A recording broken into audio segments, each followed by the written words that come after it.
Welcome to our channel Tally radar. నేను మీ journalist Yagnamurthy. Harihara Veeramallu cinema మన ముందుకు వచ్చేసింది.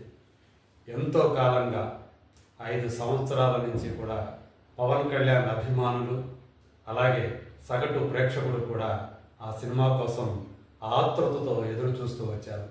అయితే పదే పదే విడుదల వాయిదా పడుతూ రావటం, అలాగే ఆ సినిమా షూటింగ్ కూడా సకాలంలో పూర్తి కాకపోవటం వల్ల సినిమా మీద ఈ మధ్య కాలంలో కాస్త ఆసక్తి తగ్గినట్లు అనిపించింది. అయితే ఎప్పుడైతే పవన్ కళ్యాణ్ ఈ సినిమా ప్రమోషన్కి వస్తాడని తెలిసిందో అప్పటి నుంచి కూడా అందరూ కూడా చాలా ఆతృతతో ఎదురు చూశారు. ఆయన వచ్చాడు, సినిమా ప్రమోషన్ చేశాడు. కేవలం హైదరాబాద్లో మాత్రమే కాకుండా విశాఖపట్నంలో కూడా ఆయన ఆ సినిమా ప్రమోషన్లో పాల్గొన్నాడు. సో ఎట్టకేలకు సినిమా అయితే వచ్చేసింది. క్రిష్ జాగర్లమూడి సగభాగం, జ్యోతి కృష్ణ సగభాగం ఈ సినిమాని డైరెక్ట్ చేశారు. మరి ఇద్దరు డైరెక్టర్లు, కాకపోతే కథ మాత్రం క్రిష్ జాగర్లమూడిదే. మరి సినిమా ఎలా ఉంది అంటే నిజంగానే అంటే ఇద్దరు దర్శకులు సమన్వయం లేకుండా సినిమా చేస్తే ఎలా ఉంటుందో దాని ఫలితం హరిహర వీరమల్లు రూపంలో మనకు కనిపిస్తుంది. అది కూడా అంటే 5 సంవత్సరాల కాలం నిర్మాణం జరగటం వల్ల, ఆ షూటింగ్ కూడా మధ్యలో ఆగిపోవటం వల్ల ఆ కంటిన్యూటీ మిస్ అయిపోయినటువంటి ఫీలింగ్ సినిమా చూస్తున్నంతసేపు మనకు కనిపిస్తుంది. ఫర్ ఎగ్జాంపుల్, అదిరిపోయేటటువంటి ఓపెనింగ్ సీన్ మనకి వీరమల్లు పరిచయ సన్నివేశం. అందులో ఆయన క్లీన్ షేవ్ తోటి ఒక యోధుడిలాగా కనిపిస్తాడు, చాలా అందంగా కూడా కనిపిస్తాడు. కానీ కొద్దిసేపు అయిన తర్వాత అదే వీరమల్లు గడ్డంతో కనిపిస్తే ఎలా ఉంటుంది? అది కూడా ముఖం కూడా క్లీన్ షేవ్తో ఉన్నప్పుడు ఒక రకంగా, గడ్డంతో ఉన్నప్పుడు మరో రకంగా కనిపిస్తే ఎలా ఉంటుంది? సినిమా చాలా సందర్భాల్లో అలాగే కనిపించింది. అంటే ఒకచోట క్లీన్ షేవ్తో కనిపిస్తాడు, ఆ వెంటనే ఆ కంటిన్యూటీ సీన్లోనే ఆయన గడ్డంతో కనిపిస్తాడు ఇంకో చోట. ఇది కొంచెం ఎబ్బెట్టుగా కనిపిస్తుంది. అంటే ఒక స్టాండర్డ్ సినిమా, హరిహర వీరమల్లు లాంటి ఒక సినిమాని, వందల కోట్ల రూపాయలు వెచ్చించి తీసినటువంటి సినిమాని, పవన్ కళ్యాణ్ నటించినటువంటి సినిమాని ఈ కంటిన్యూటీ లోపంతో తీయటం అనేది మాత్రం ఈ సినిమాకు సంబంధించి అతి పెద్ద మైనస్ అని చెప్పాలి. దర్శకుడు కూడా, జ్యోతి కృష్ణ కూడా అది చూసుకొని ఉండాల్సింది. ఎందుకంటే తను వచ్చిన తర్వాత జ్యోతి కృష్ణ గత సంవత్సరం నుంచి అనుకోండి, యాక్చువల్గా అయితే పవన్ కళ్యాణ్ ఈ సినిమాకి డేట్లు ఇచ్చింది కూడా ఈ మధ్య కాలంలోనే. సో ఆయన ఇప్పుడు క్లీన్ షేవ్తో కాకుండా గడ్డంతోనే కనిపిస్తున్నాడు. అదే వేషంతో ఆయన ఈ సినిమా షూటింగ్లోకి రావటం అనేది జ్యోతి కృష్ణ చూసుకొని ఉండాలి. సో వీరమల్లు క్యారెక్టర్ ఎలా కనిపిస్తాడు ఏంటి, అదే తరహాలో ముందు ఎలా అయితే క్రిష్ డైరెక్షన్లో తీసినప్పుడు ఎలా ఉన్నారో ఆ పాత్రకు తగ్గట్టు ఆహార్యాన్ని దాన్ని అలాగే కొనసాగించాలి. అది లోపించడం అనేది ప్రాథమికంగా జరిగినటువంటి పెద్ద తప్పని చెప్పాలి. మరి ఎందుకని జ్యోతికృష్ణ కన్విన్స్ చేయలేకపోయాడా పవన్ కళ్యాణ్ని క్లీన్ షేవ్తో కనిపించాలి వీరమల్లు అనేది ఏంటి అనేది మరి వాళ్ళకే తెలియాలి. సో ఇది మామూలుగా చూస్తే మనకి కోహినూరు వజ్రం కోసం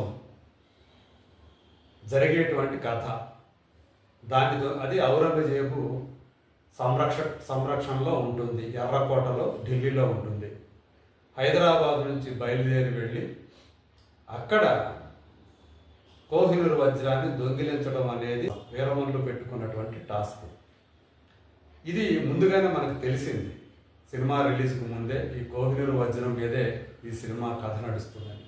కానీ ఆ కథకి సనాతన ధర్మం అనేటువంటి ఇంకొక యాంగిల్ని జోడించడం వల్ల చిక్కొచ్చి పడిందనే చెప్పాలి. ఎందుకంటే ఆ కథ, దానిలో ఉన్నటువంటి ఆ తీవ్రత కానివ్వండి, అది అంతా కూడా దేనికోసమైతే హరిహర వీరమల్లు బయలుదేరతాడో ఆ టాస్క్ నుంచి రూటు మారిపోయి సనాతన ధర్మం వైపు కథ వెళ్ళిపోవడం కనిపిస్తుంది. ఇది బలమైన కథ కూడా కాదు. దీనికి 17వ శతాబ్దం నాటి ఆ నేపథ్యాన్ని ఎందుకు ఎంచుకున్నారు అనేది కూడా అర్థం కాదు. ఈ సినిమాలో ఔరంగజేబు విలన్. సో ఆ విలన్ తోటి బలమైనటువంటి కాన్ఫ్లిక్ట్ హీరోకి ఉండాలి. ఆ కాన్ఫ్లిక్ట్ లేకపోవటం మరొక మైనస్. ఇది చూస్తే ఒకసారి బాహుబలి సన్నివేశం మనకు ఒకటి కనిపిస్తుంది. అంటే ఒక పిల్లవాడు నదిలో కొట్టుకుపోయి ఎవరికో ఇంకొక అగ్రహారంలో ఉన్నటువంటి వాళ్ళకి బ్రాహ్మణుడికి దొరికేటువంటి సన్నివేశం చూస్తే బాహుబలి సినిమాలో రమ్యకృష్ణ చేతుల్లోంచి బాబు వెళ్ళిపోయి నీళ్ళలోంచి ఎక్కడో వేరే వాళ్ళకి దొరికినట్లుగా ఈ సినిమాలో సత్యరాజ్ ఈశ్వరీరావు దంపతులకి అలా దొరుకుతాడు. ఏదో ఒక పెద్ద వరద వచ్చి ఆ వరదలో అందరూ కూడా కొట్టుకుపోతుంటే తన తల్లిదండ్రుల నుంచి వేరుపడిపోయినటువంటి ఆ అబ్బాయి ఒక బుట్టలో నీళ్ళలో కొట్టుకుపోవటం, అలా దొరకడం, సత్యరాజ్ దంపతులు దొరకటం, ఇదంతా కూడా బాహుబలి దాన్ని రెప్లికా లాగా మనకు అనిపిస్తూ ఉంది. సో ఇలాంటి సన్నివేశాలు కొన్ని కనిపిస్తూ ఉంటాయి. ఎక్కడెక్కడ మనం చూసిన సన్నివేశాలు అనిపిస్తూ ఉంటాయి. యాక్షన్ పార్ట్లు అయితే బాగా తీయటానికి ప్రయత్నం చేశారు. కానీ సెకండ్ హాఫ్లో తీసినటువంటి ఏదైతే కోహినూరు వజ్రం కోసం వీరమల్లుతో పాటు మరికొంతమంది కలిసి చేసే ప్రయాణం ఏదైతే ఉందో గుర్రాలతోటి, అది మాత్రం చాలా తెలిసిపోతూ ఉంటుంది అందరికీ కూడా. మరి ఇంత నాసిరకంగా ఆ గ్రాఫిక్స్ ఉపయోగించారు ఏమిటి అని చెప్పేసి, కొండ చర్యలు విరిగిపడి ఆ రాళ్ళు వీళ్ళ మీద పడబోయేటువంటి ఆ సన్నివేశం ఒక్కటి చాలు. ఇది గ్రాఫిక్స్ ఎంత హీన స్థాయిలో ఈ సినిమాలో ఉన్నాయో చెప్పడానికి. CGI వర్క్ ఎప్పుడైతే ఇంత నాసిరకంగా మనకి కనిపిస్తుందో దాంతో ఆ కనెక్టివిటీ కూడా సినిమా మీద, కథ మీద, అలాగే హరిహర వీరమల్లు ఆ పాత్రతోటి ఆ కనెక్టివిటీ అనేది కూడా మిస్ అయిపోతుందని చెప్పాలి. పంచమి పాత్ర ఉంది. సో ఆమె రకరకాల యాంగిల్స్ ఆమెలో కనిపిస్తాయి. మొదట ఒక రాజు, ఒక దొర, ఆ దొరకి ఉంపుడు కత్తిలాగా కనిపిస్తుంది. ఆ తర్వాత హీరో ప్రేయస్ లాగా కనిపిస్తుంది. మళ్ళీ అక్కడి నుంచి మళ్ళీ మారిపోయి హీరోనే మోసం చేసేటువంటి మోసకత్తిలాగా మారుతుంది. చివరికి మళ్ళీ మంచి మనిషి అయిపోయినట్టు కనిపిస్తుంది. ఇన్ని యాంగిల్స్ ఆ పంచమి పాత్రలో, నిధి అగర్వాల్ చేసినటువంటి పాత్రలో కనిపిస్తుంది. 5 సంవత్సరాల పాటు సినిమా ఏదైతే నిర్మాణంలో ఉందో ఆ దెబ్బ అనేది హీరోయిన్ క్యారెక్టర్ మీద కూడా పడినట్టు కనిపిస్తుంది. చాలామంది యాక్టర్లు ఈ సినిమాలో ఉన్నారు. సో ఔరంగజేబుగా నటించినటువంటి ఆ బాబీ డియోల్ మాత్రం ఆయనకు ఒక పర్పస్ ఉంటుంది తెలుసు మనకి. అందరినీ కూడా అంటే చావా సినిమాలో చూపించినట్టుగా మతాలు మారమని చెప్పేసి చెప్పేటువంటి సన్నివేశాలు మనకు కనిపిస్తాయి ఇందులో. అలాగే ఔరంగజేబు ఏదో అల్లుతూ ఉన్నట్టు చావా సినిమాలో కనిపిస్తారు కదా, అదే తరహా ఒకసారి సన్నివేశాన్ని ఇందులో కూడా పెట్టారు. అలా ఏ తరహా సన్నివేశాలు ఈ సినిమాలో కూడా కనిపిస్తాయి. సత్యరాజు లాంటి ఒక నటుని పెట్టుకొని ఆయన మొదటిసారి ఒకసారి కనిపిస్తాడు, మళ్ళీ సెకండ్ హాఫ్లో ఎప్పుడో మళ్ళీ చివరిలో ఇంకోసారి కనిపిస్తాడు.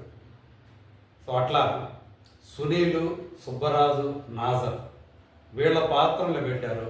వాళ్ళతోటి హాస్యాన్ని పండించే ప్రయత్నం చేశారు, కానీ ఆ హాస్యం అనేది సరిగా పండలేదని చెప్పాలి. వీరమల్లు అనే పాత్ర ఆ ఉద్దేశం ఏదైతే చెప్పారో సత్యరాజ్ చేత పలికిస్తారు.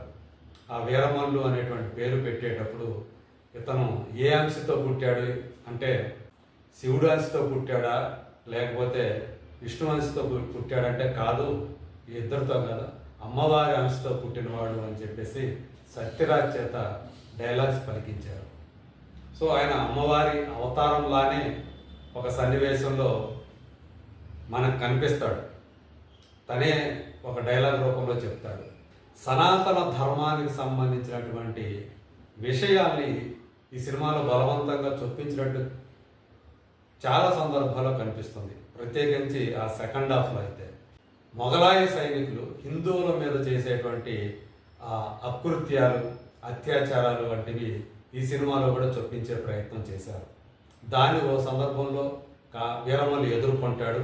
అక్కడ ఉండే ఆ సన్నివేశాలన్నీ కూడా అభిమానులు అలరిస్తాయేమో కానీ ఒక యాక్షన్ సన్నివేశం కాబట్టి సగటు ప్రేక్షకుడికి మాత్రం ఇది ఎందుకు ఇట్లా కథ అంతా కూడా ఇలా దారి తప్పిపోతుంది అనేటువంటి అభిప్రాయమే కలుగుతుంది.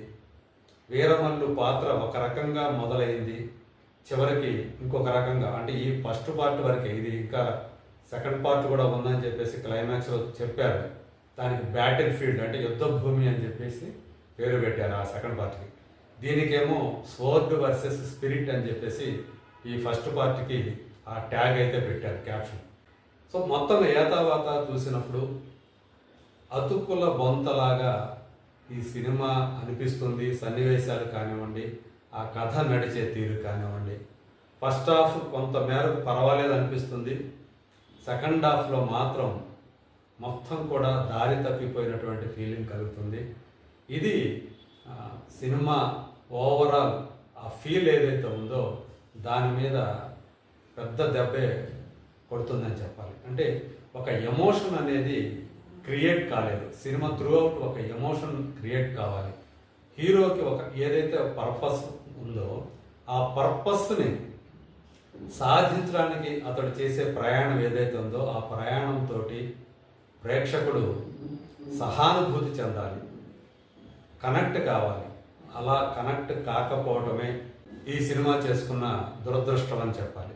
పవన్ కళ్యాణ్ ప్రజెన్స్ ఒక్కటే ఈ సినిమాకి ఒక రక్ష. అలాగే MM Keeravani background score. So సన్నివేశాలు ఎలా ఉన్నప్పటికీ కూడా తన బ్యాక్గ్రౌండ్ స్కోర్ తోటి ఆ సన్నివేశాల్ని ఎంతో కొంత ఎలివేట్ చేయడానికి ఆయన ప్రయత్నం చేశాడు.